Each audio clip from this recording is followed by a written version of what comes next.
everyone, let's talk a little bit about the class curriculum. Depending on what class you're mentoring for, the curriculum will be different, obviously, but regardless of what class you're mentoring for, the structure of the curriculum is going to be the same. Let's take a look now at how we break up our class curriculum. We break it up into 5 sections: materials, assignments, sessions, community, and final project.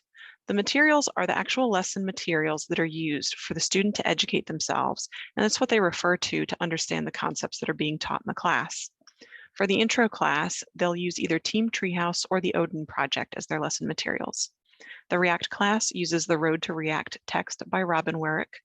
The Node Express class is going to be using Free Code Camp tutorial videos, and the Ruby on Rails class also uses Team Treehouse. All of the classes also have a mindset curriculum as a part of their lesson materials.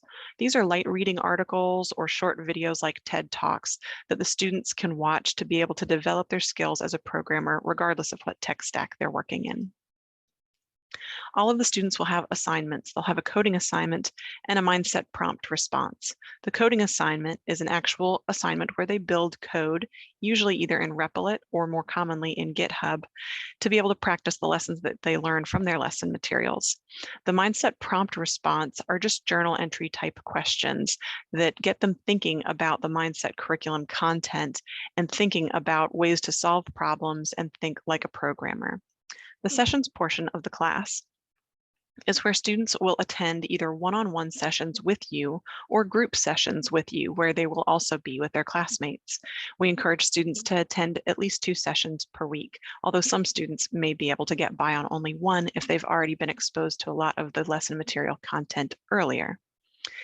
During those mentor sessions is when you'll work with the students and clarify any confusion they might have about their lesson materials or coding assignments. We also have the class broken out into community groups.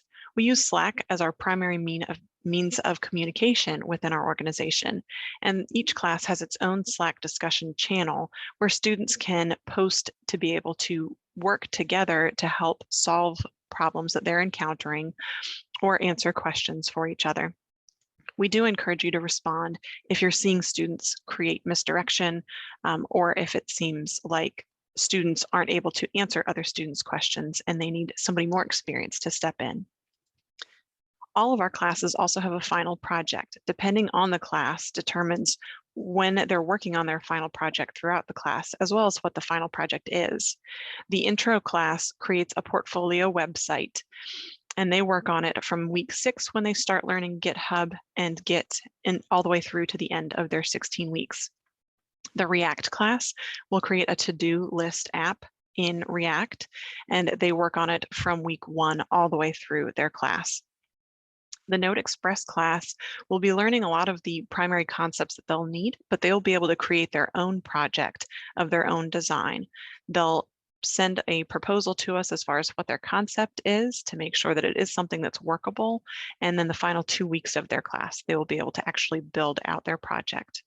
Ruby on Rails has a similar structure to the Node Express class, where they learn all of their content throughout the class, and then the last 2 to 3 weeks they are provided with to be able to actually build the idea that they come up with on their own and that they have proposed to us. So let's talk a little bit more specifically about the curriculum that's covered in each of those classes. In the Intro to Programming class, we cover variables, arrays, objects, loops, conditionals, functions, methods, DOM manipulation, AJAX, and API fetch where JavaScript is concerned. In HTML, they cover items like tags, attributes, elements, general syntax, forms. And the CSS portion of class, they're learning the syntax basics as well as flex and grid usage. In our React class, we cover React fundamentals, project setup, router and class components, React styling, maintenance and testing, sorting, searching, pagination, and we give them an overview of deployment. They will not actually deploy their apps during the class portion, but during the practicum portion when they're working as teams, that is when they'll learn how to be able to deploy their app live. The Node Express class covers node module systems and file systems, databases, particularly MongoDB, non-relational databases, object data schemas, input data validation and error handling, express and asynchronous node Routing, REST APIs, API authentication and security, authentication of users, testing, sending emails, and security practices for deployment. Our Ruby on Rails class covers SQL basics, Ruby fundamentals, including testing, Rails basics, including active record associations and testing, Bootstrap usage within Rails, APIs and Swagger, and calling an API using Ajax.